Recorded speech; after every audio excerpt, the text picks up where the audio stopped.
Bonjour à tous. Aujourd'hui, je suis ravi d'interviewer Frère Greenwood, qui est le premier témoin de Jéhovah américain à accepter de témoigner ouvertement, visage découvert.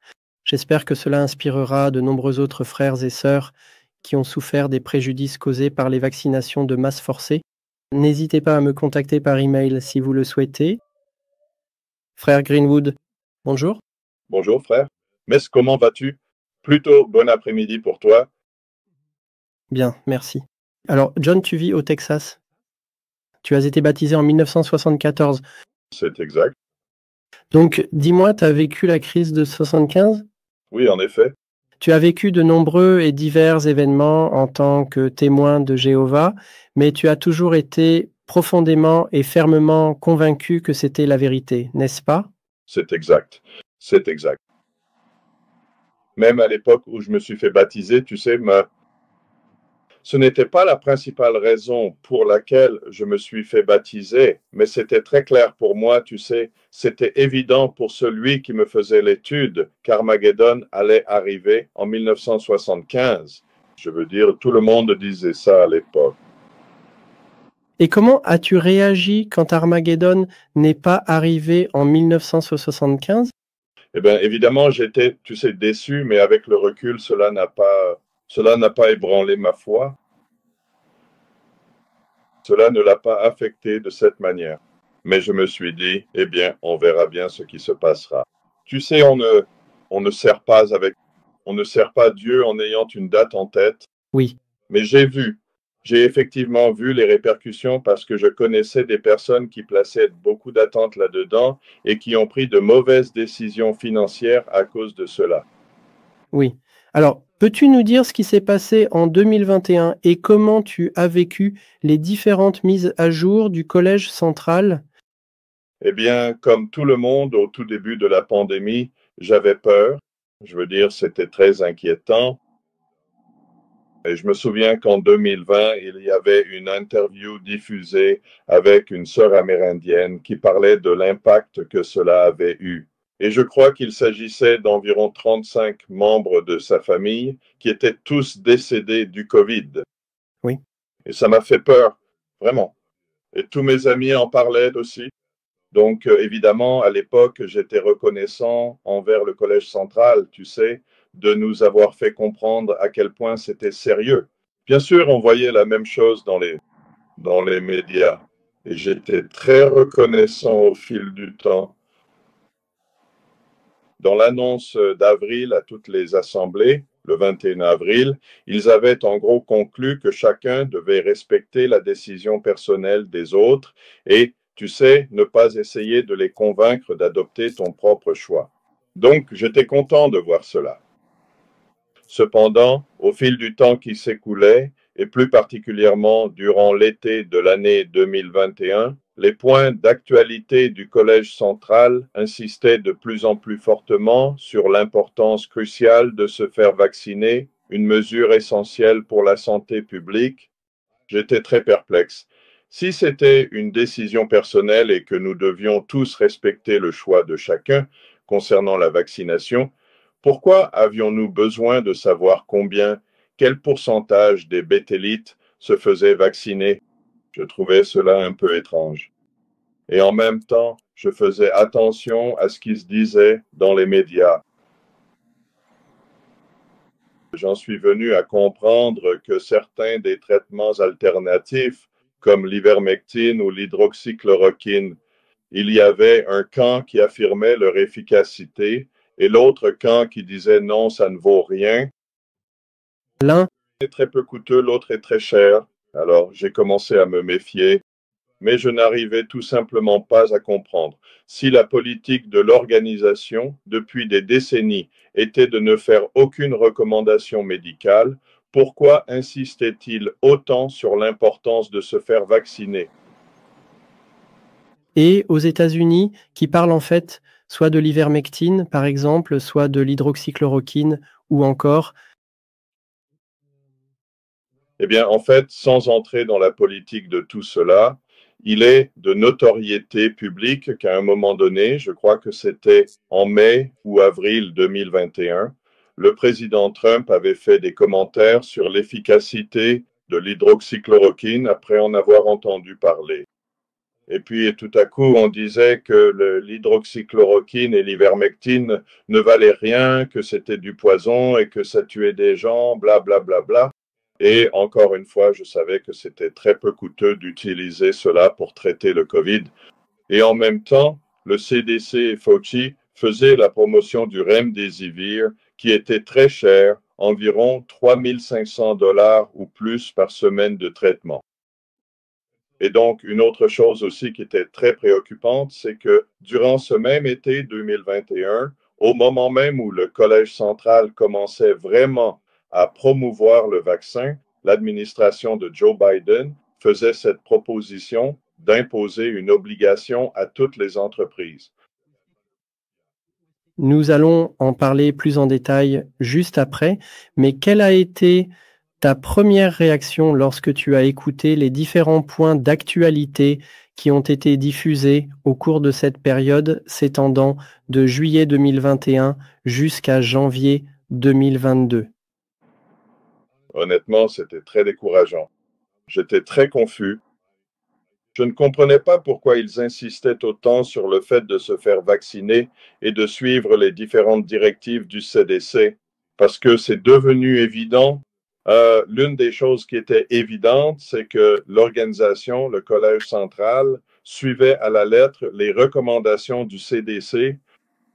Et donc, pour moi, il était évident qu'il s'agissait d'un revirement par rapport à la politique que l'organisation avait suivie pendant des décennies.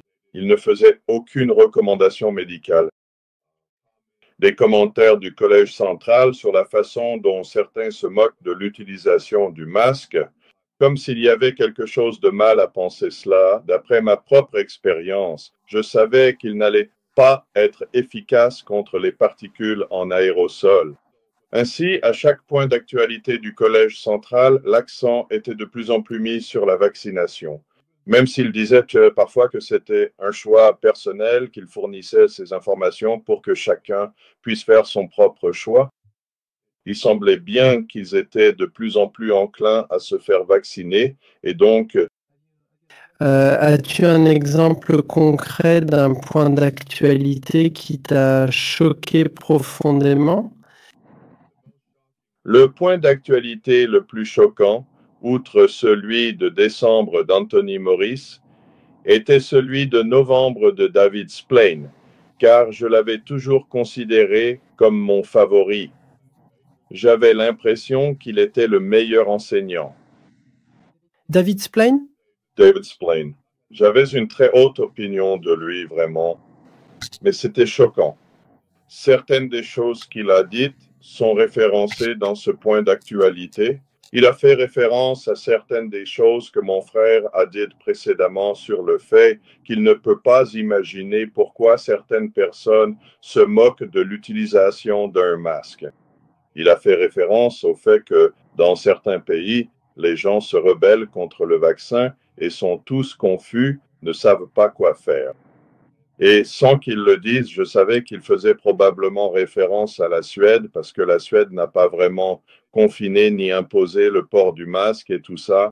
Et puis il continue en disant, pourquoi Jéhovah permettrait-il à tous ces béthélites et missionnaires de porter un masque, ceci, cela, et de se faire vacciner si cela devait leur nuire? C'était choquant, je me suis demandé comment on pouvait dire ça. Et puis, moi, il a même mentionné que certains disaient que si c'est assez bon pour les béthélites, alors c'est assez bon pour eux, sans dire directement qu'il faisait référence à la vaccination. Et il a conclu ce point d'actualité par la question, croyons-nous vraiment que Jéhovah dirige cette organisation? En fait, à un moment donné, je crois qu'il l'a fait. Il a dit, eh bien, ce que certaines personnes disent, c'est, mais qu'est-ce qu'ils en savent?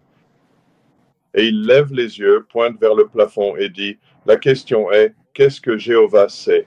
Pour sous-entendre que toutes ces informations viennent de Jéhovah, et j'ai tout de suite su qu'il y a quelque chose qui ne va pas ici. Et puis, évidemment, en décembre 2021, Oui.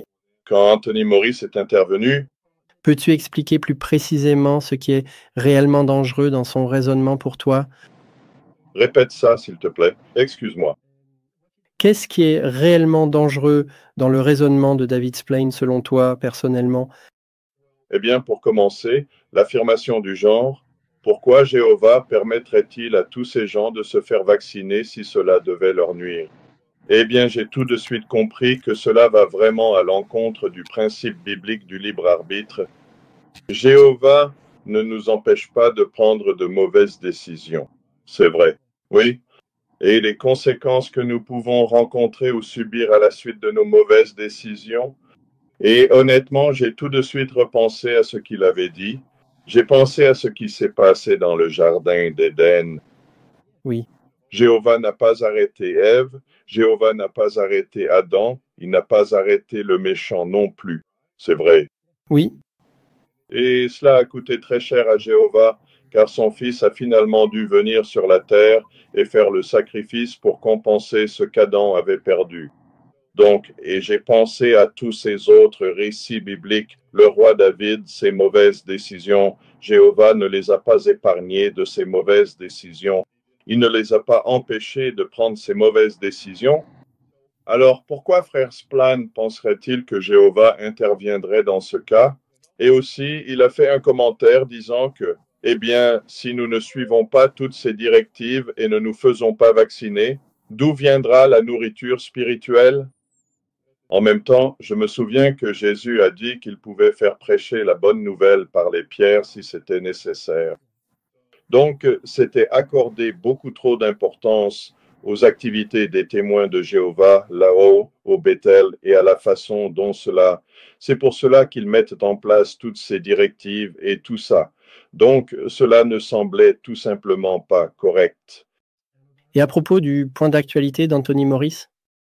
Quand Anthony Morris est intervenu, comme c'était devenu habituel, le Collège central nous donnait le dernier nombre de décès parmi nos frères et sœurs, puis il a parlé du fait que l'Omicron se propage vraiment rapidement. Et puis il a dit, continuez à faire ce qui a bien fonctionné. Portez un masque, lavez-vous les mains, respectez la distanciation sociale et faites-vous vacciner si possible. Donc ce n'était plus une suggestion, ce n'était plus une recommandation. C'était tout simplement une directive. C'était choquant, je n'arrivais pas à y croire. Je n'arrivais pas à croire qu'il ait dit ça. Quelque chose qui était censé être une décision personnelle, un choix personnel, et maintenant ils nous disent de le faire. Alors, Te souviens-tu exactement combien de frères et sœurs sont malheureusement décédés au fil du temps parmi tous ceux que tu as connus? je crois qu'à ce moment-là, c'était aux alentours de 20 000, quelque chose comme ça. Parce que lors de la toute dernière mise à jour du 22 janvier avec Kenneth Cook, je crois qu'il en a donné un autre. C'était autour de 26 000 ou quelque chose comme ça, non? Oui. Et autre chose aussi, si ça ne te dérange pas, j'aimerais revenir sur ce que Stephen Lett a dit. En septembre 2021, il a mentionné qu'ils avaient reçu des rapports concernant, je crois que c'était 4 personnes qui avaient subi des effets secondaires graves du vaccin. Honnêtement, je me suis dit, eh bien, c'est ce qui a été rapporté, n'est-ce pas?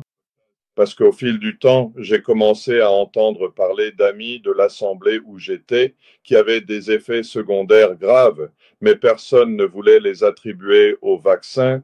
C'était juste une coïncidence. Tout à fait. Donc, et une autre chose aussi qui était troublante. Ils nous ont parlé de ces 4 ou 5 personnes qui ont été blessées par le vaccin, mais nous n'avons jamais rien entendu d'autre à leur sujet.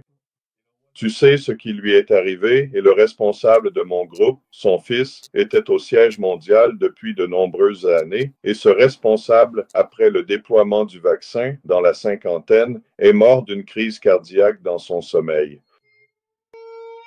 Et nous savons tous qu'il avait été vacciné. Bien sûr. Il a dit, eh bien, vous savez, il était un acharné au travail. C'est ça. Donc, mais on pourra en reparler plus tard de tous ceux qui ont été blessés.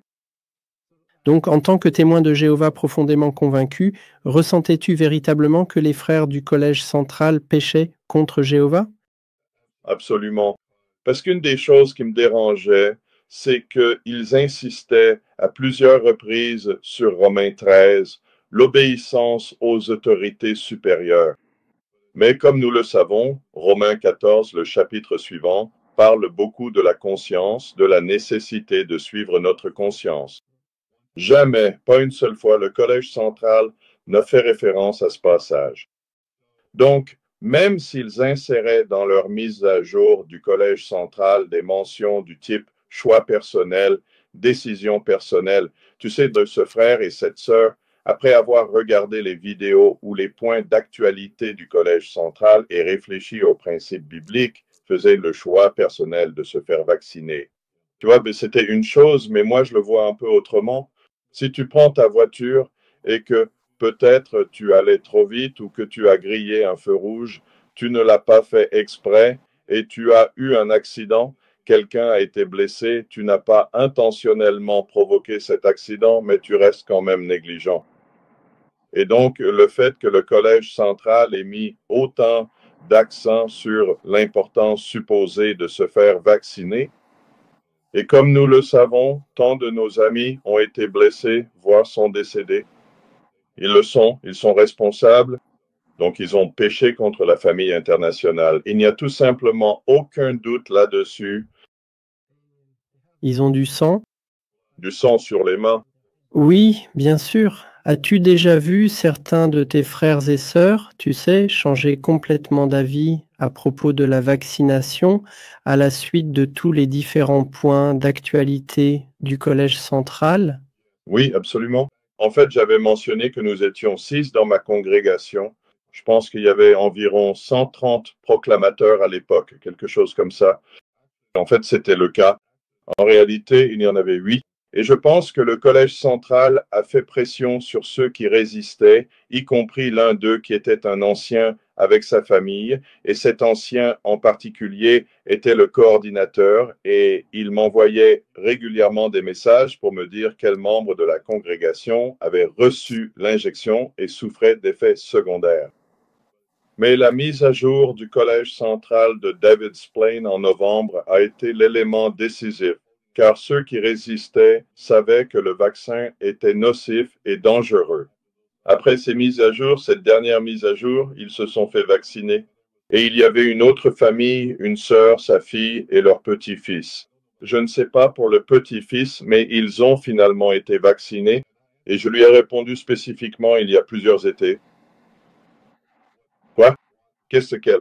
Et elle a dit qu'elle ne voulait pas. Elle a regretté, elle le regrettait, mais elle ressentait une pression. Et cette sœur, une pression de qui? Elle est au sein du Collège central. Ouais. Andin, Ton assemblée, combien de personnes n'ont pas été vaccinées? quand tout a été dit et fait, j'étais le dernier. J'étais le seul à ne jamais avoir été vacciné. J'étais le seul au début de 2022. Au début de 2022, un seul. C'est toi? seulement un. Exact. J'étais le seul parce qu'en 2022 ans, tout le monde avait été vacciné. Et la raison pour laquelle je le sais, c'est parce que une fois de plus, j'avais à l'époque une bonne relation avec Kobe, le coordinateur. Et, et il me l'a dit carrément parce que tu es le seul à ne jamais avoir été vacciné. Et combien de proclamateurs? 130 proclamateurs environ. 30? Ouais. Ouais.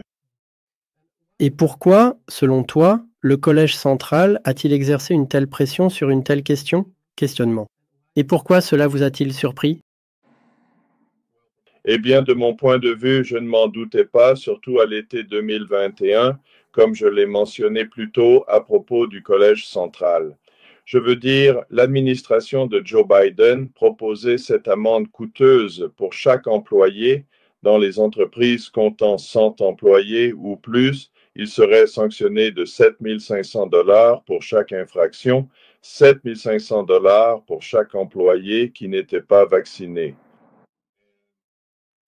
Et puis, s'il y avait une deuxième infraction avec le même employé, cela allait être 15 000 $.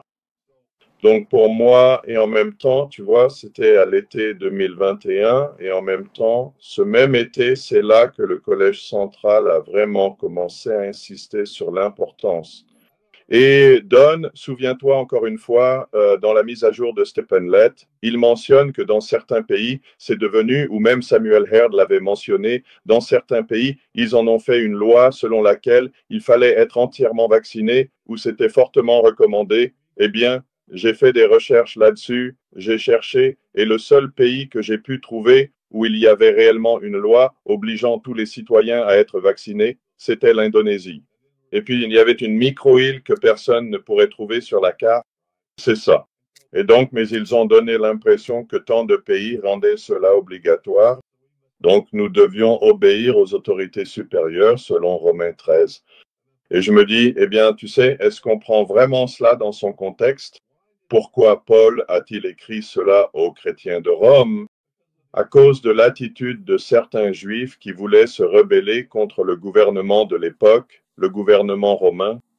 Cela ne signifiait pas que nous devions simplement introduire quelque chose dans notre corps qui pourrait potentiellement nous nuire. Et j'ai pensé au principe biblique. Je crois que c'est 2 Corinthiens 7:1, que nous ne voulons rien faire qui puisse souiller notre chair.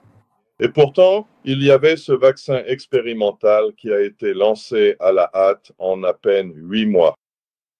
Quelque chose qui normalement prend des années et des années à être approuvé.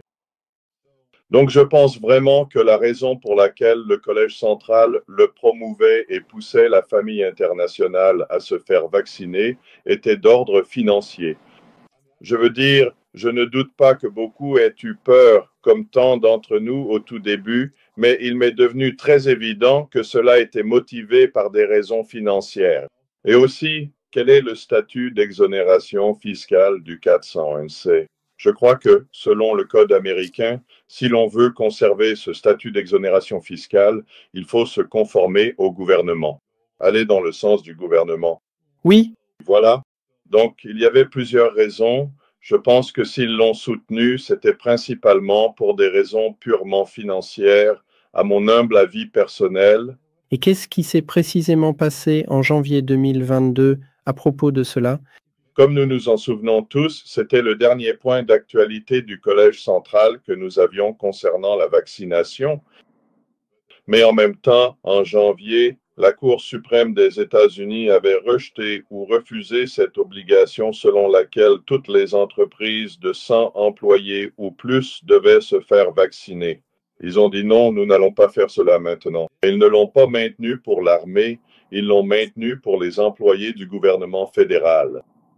Tu sais, ils pouvaient dire qu'ils devaient se faire vacciner, mais en ce qui concerne les entreprises privées, non, ils ne pouvaient pas. Donc, après cela, silence, plus aucune mise à jour du Collège central encourageant la vaccination.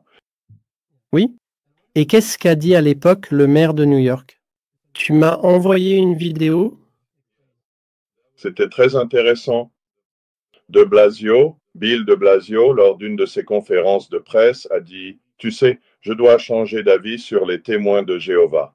Je pensais qu'ils étaient contre la vaccination, mais j'ai appris de la part de leurs dirigeants que tous leurs employés ou membres du personnel étaient vaccinés.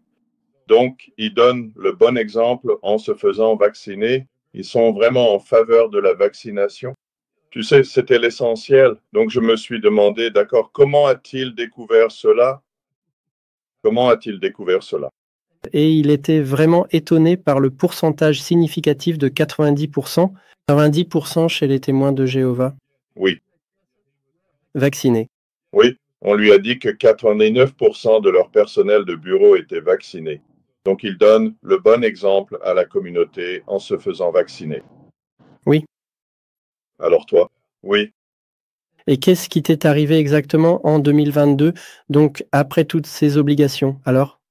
Eh bien, comme nous le savons, ils ont commencé à reprendre les réunions en avril 2022. Mais parce que c'était fortement recommandé, comme sur toutes les portes des salles du royaume ici aux États-Unis, je ne sais pas pour le reste du monde, ils ont affiché un panneau indiquant que la vaccination n'est pas obligatoire. C'est ça. Mais le port du masque est fortement recommandé. Oui, en France, c'était pareil. Et donc, je ne suis pas retourné parce que je savais tout d'abord que le port du masque, selon mon opinion et mon expérience dans l'industrie, j'ai travaillé de nombreuses années dans l'industrie de la peinture. Je sais que si l'on veut se protéger des contaminants ou polluants aéroportés, il faut se couvrir tout le visage, car on peut absorber des substances toxiques par les yeux. Donc, je savais que ce masque chirurgical ou en tissu n'allait pas fonctionner. En plus, ce n'est pas sain, donc je n'allais pas aller aux réunions porter un masque et faire semblant d'être, tu sais, un bon petit témoin de Jéhovah obéissant. Et je savais que si je ne portais pas de masque, cela serait mal vu. Donc je ne suis jamais retourné, mais ce qui m'a beaucoup troublé lors de cette toute première réunion, parce que j'ai assisté à toutes les réunions sur Zoom pendant très très longtemps. J'étais là sur Zoom en costume, à commenter tout ça. Mais lors de cette toute première réunion, une jeune fille a fait un commentaire pour dire qu'il fallait se faire vacciner, puis l'épouse de l'un des anciens a enchaîné en disant à quel point il est important de suivre les instructions et les directives de l'esclave fidèle. Et personne n'a corrigé cela. Personne n'a dit, eh bien, vous savez, en réalité, c'est une décision personnelle. Oui, ouais. Donc, oh mon Dieu. Alors, au fil du temps, frère, les commentaires qui étaient faits montraient une grande vénération envers le collège central et l'esclave fidèle. Et rarement t'entendais le nom de Jésus mentionné. Et cela est devenu troublant pour moi. C'est vraiment le cas. Et très souvent, la seule fois où tu entendais le nom de Jésus mentionné, c'est juste avant. Amen. Ou peut-être que l'article d'étude de l'époque parlait de Jésus. Mais à part ça, c'était le collège central. Le collège central, le collège central. Ne posez pas de questions, soyez obéissants, soyez soumis. Tu obéis, obéis, obéis. Et cela est devenu très troublant. Je savais donc que si j'étais présent, il me serait extrêmement difficile de garder la bouche fermée. Alors je suis resté loin et je suis vraiment resté à l'écart pour le bien et la paix parce que je ne voulais pas perturber la paix dans l'assemblée. Et j'ai toujours gardé l'espoir que les anciens, les plus mûrs de la congrégation, pendant leurs interventions au podium, si quelque chose d'incorrect était dit, qu'ils le corrigeraient. Cela n'est jamais arrivé. Ça n'est jamais arrivé. Donc cela était très troublant. Et qu'en est-il d'une visite de circonscription que vous avez eue? Oui, l'été, il y a 2 ans, en juin dernier, notre responsable de circonscription est venu. Et je dois ajouter ceci. J'ai déménagé d'une assemblée à une autre et il se trouve que c'était dans une autre circonscription. C'était il y a environ 7 ans. Donc, au final, j'ai eu le même responsable de circonscription pendant 6 ans maintenant. J'aimais bien ce frère. Je n'avais rien contre eux. Mais quand nous avons eu le nouveau responsable de circonscription, c'était rafraîchissant. Et pendant la réunion de semaine, j'écoutais son discours et je me suis dit, waouh, je vais vraiment apprécier ce frère. Tu sais, il y a juste une certaine fraîcheur chez eux, c'est vrai. Et puis après ce discours et a donné ses commentaires de conclusion. Il a fait un commentaire et bien sûr, cela remonte à 2022. Peu de temps après, ils ont commencé à reprendre les réunions en présentiel. Il a dit qu'il était important que nous soyons en présentiel et que Jéhovah, par l'intermédiaire du collège central, ne nous demande jamais de faire quoi que ce soit qui pourrait nous nuire. C'est la victoire, n'est-ce pas, de mon frère vendeur? Oh non. Donc, de toute façon, il y a 2 ans, en juin, il a donné un discours. C'était un discours en milieu de semaine sur la confiance, tu sais, la confiance en Jéhovah Christ Jésus et au collège central. Et à un moment donné, il a fait cette déclaration à l'Assemblée. Vous ne pouvez pas imaginer combien de frères et sœurs ont écrit des lettres au Collège central pour se plaindre, a-t-il dit, se plaignant avec véhémence de leurs instructions concernant la vaccination. D'accord. Et je me suis dit, quoi? Et puis il a continué à parler de la façon dont ils étaient infidèles et désobéissants et ne faisaient pas confiance à ceux à qui Jéhovah et Jésus font confiance au sein du collège central.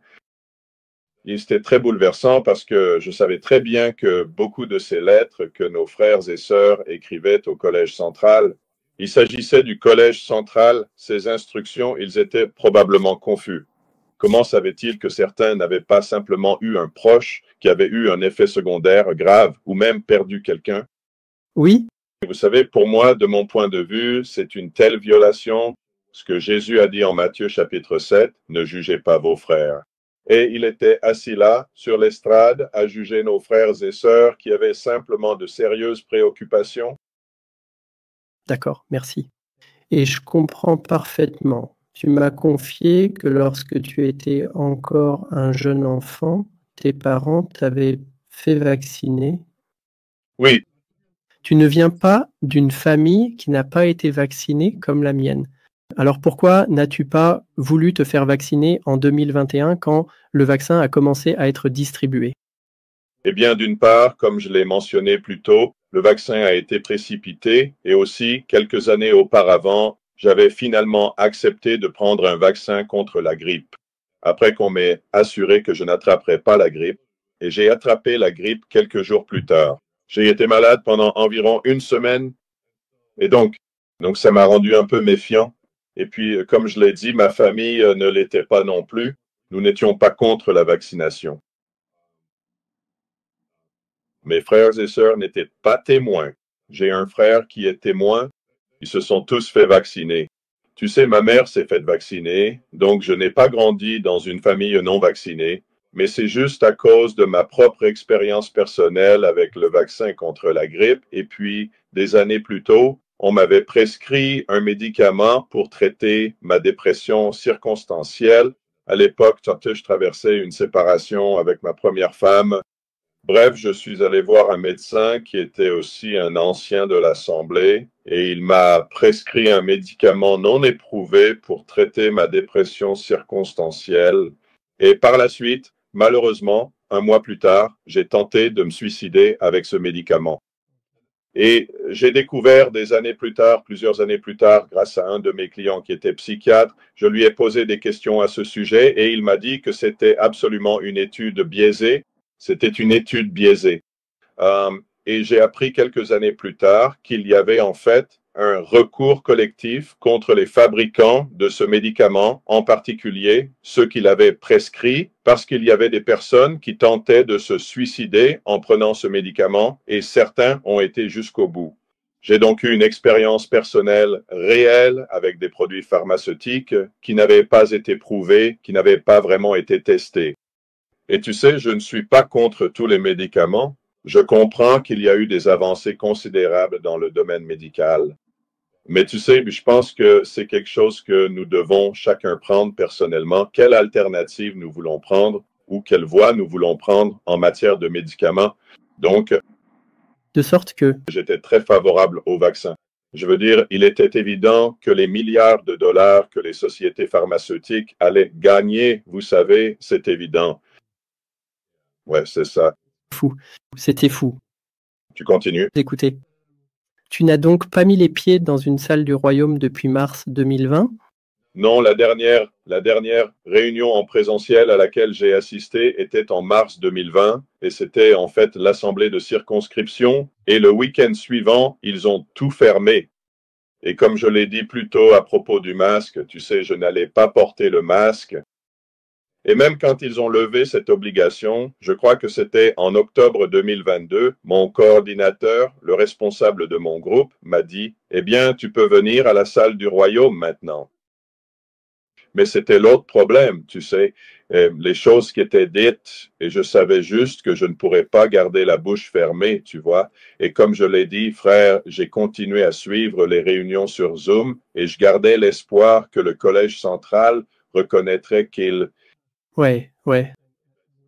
Et à propos de ça, Oui, je continuais vraiment à espérer parce que j'ai toujours sincèrement essayé d'être le genre de personne qui accorde le bénéfice du doute aux autres en toutes circonstances. Et donc, j'ai constaté que, comme je l'ai dit, je connaissais beaucoup de personnes, des amis qui avaient été blessés et même certains qui étaient morts après le vaccin. Et donc, je continuais à espérer que le Collège central reconnaîtrait que nous nous étions fait avoir, en fait, pas seulement l'organisation, mais la société. C'est, tu sais, en général, tu sais que nous nous sommes fait avoir. Et donc, je continuais à suivre régulièrement les réunions sur Zoom. Et puis, la goutte d'eau qui a fait déborder le vase, comme on dit, a été l'assemblée annuelle de 2023, lorsque Jeffrey Winder a donné ce que j'appelle le discours de la nouvelle lumière.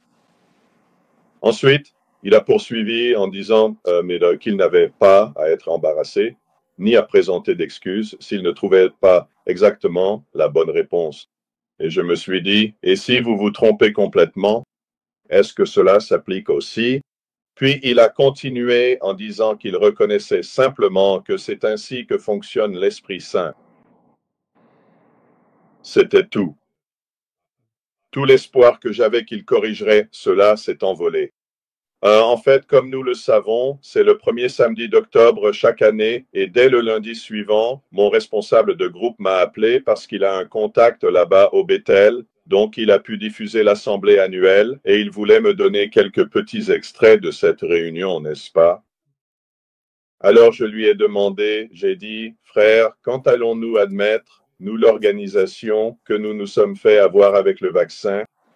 Et sa réponse a été, eh bien, ils nous ont donné le choix. Et j'ai dit, frère, ce n'était pas à eux de le donner. Et en fait, il n'a même pas répondu à ma question. Il l'a simplement éludé. Et ainsi. Mais j'ai continué à suivre les réunions via Zoom. Et maintenant, tu les suis encore, les Non. réunions via Zoom? Non. Et comme je l'ai mentionné, frère, c'est la réunion annuelle qui a été la goutte d'eau qui a fait déborder le vase. Et en même temps, les congrégations étudiaient dans la tour de garde du 23 juillet. Et c'est précisément ce week-end-là que l'étude portait. J'ai oublié le titre de l'article, mais il s'agissait des choix personnels, que ce soit en matière d'habillement, de présentation ou de santé, des choses comme ça. Et il y avait une déclaration disant que nous ne devrions pas être tellement attachés à nos choix personnels au point d'essayer de les promouvoir dans l'Assemblée, car cela pourrait causer des divisions ou faire trébucher les autres. Je me suis dit, eh bien, c'est justement vous qui avez causé cela, non? Et puis la semaine précédente, il y avait une déclaration faite dans la tour de garde selon laquelle cela restait inébranlable. Inébranlable était le titre de cet article. Mais il a déclaré que dans l'organisation de Jéhovah, nous suivons la Bible et nous ne faisons pas de règles quand il s'agit de choix personnels. Eh bien, je savais que ce n'était pas vrai. Tu sais, Faute d'un meilleur terme, c'était tout simplement un mensonge pur et simple parce que je savais que si tu voulais travailler au LDC, tu devais être entièrement vacciné. Et je savais que les anciens et les pionniers, pour pouvoir assister aux écoles, devaient être entièrement vaccinés. Eh bien, c'est une règle. Bref, en y repensant, je me suis demandé pourquoi j'ai continué à suivre les réunions sur Zoom, même si cette assemblée annuelle avait été la goutte d'eau qui a fait déborder le vase. Et honnêtement, je pense que c'est parce que je ne voulais pas être harcelé. Mais pourquoi? Tu sais, où suis-je? Qu'est-ce que tu fais? Est-ce que tout va bien? Parce que je continuais à suivre les réunions, mais à chaque fois, je me sentais plus découragé que réconforté. et est-ce que les anciens ont essayé de t'aider à retourner à la salle du royaume?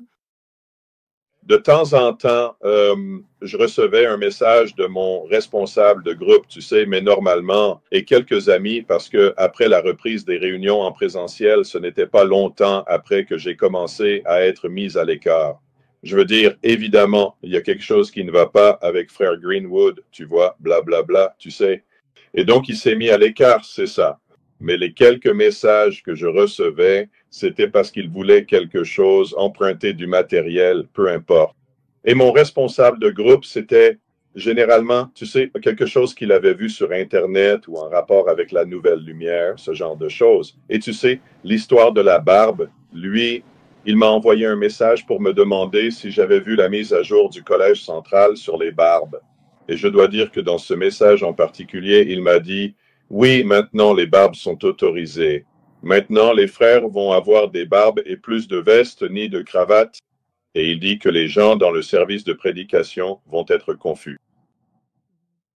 Bien sûr, on avance rapidement jusqu'en février de cette année. Il est venu me rendre visite. Il avait une barbe et pas de cravate.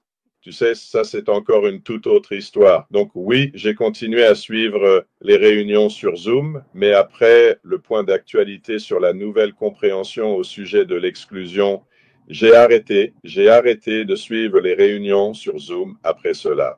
Comme je l'ai déjà mentionné, je me sentais véritablement plus découragé et abattu que réconforté ou apaisé par la situation. Et je ne voulais absolument pas m'attarder ou m'enliser dans cette attitude négative et pessimiste. Après tout, qui voudrait réellement et délibérément continuer à ressentir un tel découragement et une telle tristesse indéfiniment? N'est-ce pas?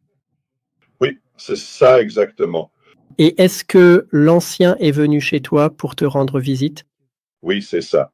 C'était en février de cette année. J'avais une amie que je connaissais depuis 50 ans. Pendant la pandémie, tu sais, à une demi-douzaine de reprises, elle m'envoyait un texto pour me demander si j'avais été vacciné. Tiens-moi au courant. Elle s'inquiétait tellement pour moi. Donc je sais que ses intentions étaient bonnes, mais tu sais, je n'arrêtais pas de lui dire que non, je n'allais pas me faire vacciner. Donc en février, elle m'a envoyé un texto. Je n'avais pas eu de nouvelles d'elle depuis des mois, me disant qu'elle était tellement inquiète pour moi, blablabla, et que je devais parler aux frères. Et j'ai dit non parce qu'ils n'allaient pas aimer ce que j'avais à dire et parce que j'allais simplement leur dire la vérité. Et donc, je lui ai demandé de ne pas rappeler cet ancien en particulier avec qui nous avions tous les deux une amitié. Je lui ai demandé de ne pas les appeler. 3 jours plus tard, un lundi, il se présente avec un autre ancien. Et lui, à mon avis, est venu tellement mal préparé parce qu'il connaissait déjà mes inquiétudes concernant le vaccin. Il savait déjà où j'en étais sur tout ça et mes préoccupations quand je lui faisais part de certains problèmes, de certains commentaires qui avaient été faits, des commentaires tenus depuis l'estrade qui étaient carrément blasphématoires et il les justifiait en parlant d'imperfection. Il est entré et il a commencé par me demander, en me disant qu'il pensait à moi et comment j'allais. J'ai répondu que j'allais bien. Eh bien, quand est-ce que tu vas revenir aux réunions? Il est allé droit au but. Et puis je lui ai dit pourquoi j'étais là. Je lui ai dit que je ne pouvais plus supporter l'hypocrisie. Je ne pouvais plus supporter cette vénération constante du collège central et le fait que Jésus soit si rarement mentionné. Et il voulait un exemple, par exemple, de l'hypocrisie. J'ai dit, eh bien, leur position sur le vaccin et le fait de dire à la famille internationale que nous devons nous faire vacciner. L'autre ancien a pris la parole et a dit, eh bien, ils ne nous ont jamais dit de nous faire vacciner, tu sais. Et je dois admettre que j'étais un peu irrité parce que mon ami avait trahi ma confiance. Je lui avais demandé de ne pas appeler ce frère. Et puis elle l'a fait et il s'est pointé. Alors j'ai regardé ce pauvre frère. Je lui ai dit, tu as vécu sous un rocher ou quoi? J'ai dit, bien sûr qu'ils nous ont dit de nous faire vacciner. Et j'ai commencé à lui raconter ce qu'Anthony Morris avait dit en décembre 2021. Et j'ai dit que ce n'était pas une suggestion ou une recommandation, c'était une directive. Ensuite, il voulait courir jusqu'à sa voiture comme si, tu sais, j'avais soudainement des cornes ou quelque chose comme ça, alors que je leur ai simplement dit la vérité. Et donc, alors que j'essayais de faire référence à certains points ou à certaines choses que j'avais vues dans les publications imprimées, ce n'était pas vrai. Ils ne voulaient pas le voir. Non, non, nous ne voulons pas. Alors, l'un des anciens a cité les Écritures, il a cité le passage dans Jean chapitre 6, quand Jésus avait dit aux disciples qu'à moins qu'ils ne mangent sa chair et ne boivent son sang, n'est-ce pas? Et l'ancien m'a dit, et qu'a dit Jésus, à qui? Et j'ai dit, oui, il dit, à qui? J'ai dit, il y a quelques années, quand tu remettais en question le vaccin, pourquoi le Collège central poussait le vaccin, tu m'as dit, eh bien, John, où pourrions-nous aller d'autre? Et il a dit, même à ce moment-là, tu as manqué ce que Pierre a dit à Jésus, à qui, pas où? Oui. Et puis, il a mentionné le passage des paroles de Jésus dans Luc chapitre 17, versets 1 et 2, où l'essentiel était que Jésus disait qu'il y aurait des occasions de chute, que c'est inévitable, mais malheur à celui qui en est la cause. Et quand il a fini de lire ce passage, j'ai regardé ses deux frères et j'ai dit, c'est l'organisation qui m'a fait trébucher. Ils ont quitté mon garage comme des boulets de canon. Ils n'ont rien dit, ils sont juste partis. Je suis resté là, incrédule, puis je suis retourné dans ma maison, en fait dans mon garage où tout cela s'était passé. J'ai essayé d'appeler mon amie, une sœur, elle m'a bloqué. Je suis allé sur Facebook Messenger, elle m'a bloqué aussi. Et donc, tu sais, quand je l'ai appelé, environ 10 minutes plus tard, cet ancien l'avait déjà appelé et lui avait probablement dit « John est un apostat », tu vois. Et il m'a aussi immédiatement retiré du groupe de discussion, du groupe de service, du chat de WhatsApp. Il m'a retiré de là. Et quelques jours plus tard, je lui ai envoyé, en fait, c'était quelques semaines plus tard parce que je m'attendais vraiment à un appel téléphonique, vraiment, ou à un message texte disant qu'il voulait me rencontrer, le comité. Oh, Et je n'ai jamais oublié ça. Je n'ai jamais compris ça. Et donc, finalement, je lui ai envoyé un long message, simplement pour lui faire part de mon incrédulité et de ma déception face à la façon dont ils ont réagi lors de cette visite, et à quel point je n'arrivais pas à imaginer que Jésus aurait réagi de la même manière. Jésus aurait voulu savoir, après avoir appris que j'avais été choqué, qu'une des brebis avait été choquée, comment il aurait pu aider alors qu'eux sont partis. Et bien sûr, il y avait d'autres points dont nous avons déjà parlé, des questions où je lui demandais de m'aider à comprendre cela, de m'aider à comprendre en quoi c'était correct, de m'aider à comprendre les commentaires de David Splane et ce point d'actualité d'il y a des années. Comment cela s'harmonise-t-il avec l'enseignement biblique, les principes bibliques? Et là, silence radio. Rien. Il n'a jamais répondu. Donc, je me suis dit qu'il avait peut-être, en voyant mon message, immédiatement supprimé le texte.